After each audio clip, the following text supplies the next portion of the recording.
tanah aluvial ini tanah yang berasal dari sedimen lumpur atau yang dibawa oleh arus air sungai. Tanah ini merupakan hasil erosi yang kemudian diendapkan bersama dengan lumpur sungai. Ciri khas yang dari tanah aluvial ini adalah warnanya kecoklatan yang kelabu dan sifatnya subur. Pada umumnya tanah aluvial ini ditemukan di wilayah dataran rendah di Indonesia. Tanah aluvial ini banyak ditemukan di wilayah timur Sumatera bagian utara, Jawa, Kalimantan bagian selatan, dan bagian utara atau selatan Papua. Tanah aluvial ini sama kayak tanah yang di di Sulsel, kayak di Sulsel, kayak yang di Batang Tujuh itu kan rata-rata dataran rendah semua, makanya tanahnya disebut tanah aluvial. Dia pun tanahnya subur, makanya sawit-sawit kalau yang di dekat-dekat itu subur, nggak payah masuk pupuk, dia udah kayak udah pupuk gitulah, cukup. Yang kedua ada tanah vulkanis. Tanah vulkanis ini tanah yang berasal dari abu gunung api atau material letusan gunung api yang sudah mengalami pelapukan.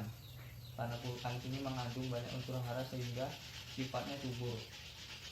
Karena tanah ini baik dan sering digunakan sebagai ladang pertanian. Makanya kalau di dekat-dekat gunung berapi itu kayak tanaman sayur-sayuran itu subur lagi. Kayak yang di Amangan tuh, di Brastagi, kayak yang di mana, kayak yang dekat-dekat gunung api lah. Tanah vulkanis ini dapat dibedakan menjadi dua kelompok. Yang pertama ada tanah regosol dan latosol.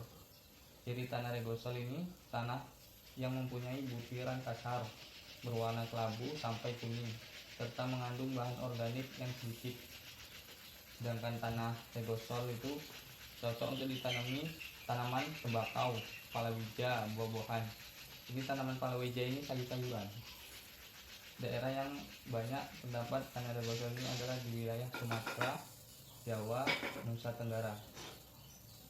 Sedangkan tanah latosol ini tanah vulkanis yang memiliki ciri khas dari warnanya yang merah hingga kuning dan mengandung bahan organik sedang dengan sifat yang asam.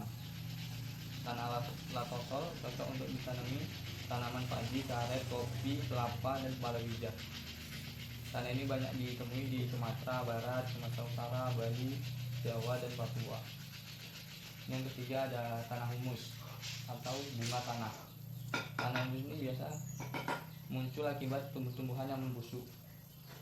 Berbagai tumbuhan yang membusuk ini membuat tanah humus mengandung unsur hara yang tinggi.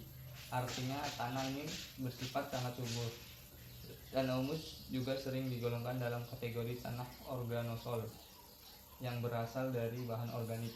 Hanya saja pembusukan dari bahan organik ini terjadi secara sempurna sehingga sifatnya menjadi sangat subur. Tanah ini banyak ditemui di Sulawesi, Sumatera, Jawa, Kalimantan, dan Papua. Tanah ini cocok ditanami tanaman padi, nanas, dan kelapa. Yang keempat ada tanah organosol yang disebut dengan tanah gambut. Tanah ini berbentuk dari proses pelapukan bahan organik seperti dari sisa-sisa pembusukan tanaman rawa, kayak rawa-rawa yang di itu poyo sudah. Nah, itu mama aku udah panggil,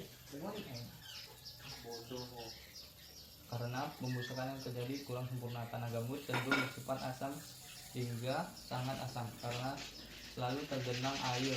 Jenis tanah gambut ini kurang baik untuk pertanian. Tanah gambut banyak terdapat di daerah pasang surut air laut seperti di Papua bagian barat, Kalimantan, Sumatera, Jawa, dan Kalimantan Timur. Makanya kalau tanah dari rawa itu kurang bagus kayak yang di Poyo itu ya.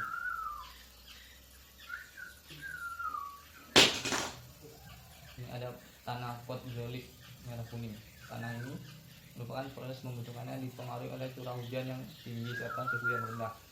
Ciri khas tanah potzolik adalah kandungan unsur haranya sangat sedikit, bersifat basah. Jika terkena air mengandung kuarsa, bersifat tidak subur, serta memiliki warna merah sampai kuning. Tanah ini cocok ditanami tanaman kopi, karet, dan teh. Kalau tanah ini biasanya cocok untuk kita ya. Kalau kita kan banyak ada tanaman karet ya kan. karena kan tanah pojolik merah kuning, kayak tanah kita kan tanah merah ya kan. Jadi kalau yang ini tanah kapur yang keenam. Tanah kapur ini tanah yang berasal dari batuan kapur. Tanah kapur bersifat tidak subur. Meski demikian, tanah ini masih bisa ditanami tanaman seperti pohon jati. Tanah kapur banyak terdapat di daerah Blora, Pegunungan Kendeng, serta Pegunungan Seribu, Yogyakarta. Tanah ini, kalau tanah kapur ini nggak bagus karena nggak ada unsur haranya di dalamnya. Jadi kalau untuk tanam-tanaman sayuran kayak buah-buahan dia nggak cocok. Kalau untuk pohon-pohonan sayuran baru cocok kayak pohon jati.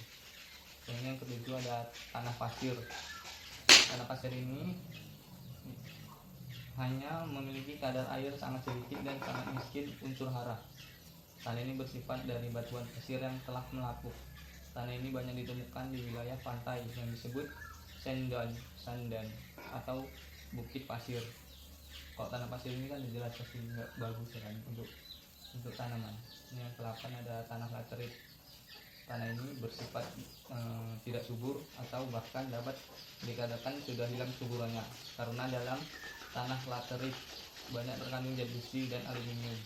Kandungan unsur hara dalam tanah ini sudah hilang karena terlarut oleh curah hujan yang tinggi. Tanah laterit juga bersifat kering dan tandus.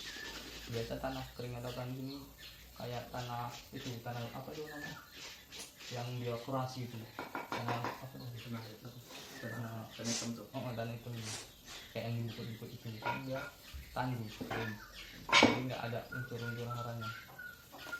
Yang ke-9 ada tanah litosol. Tanah litosol merupakan jenis tanah yang Nggak cukup bagus.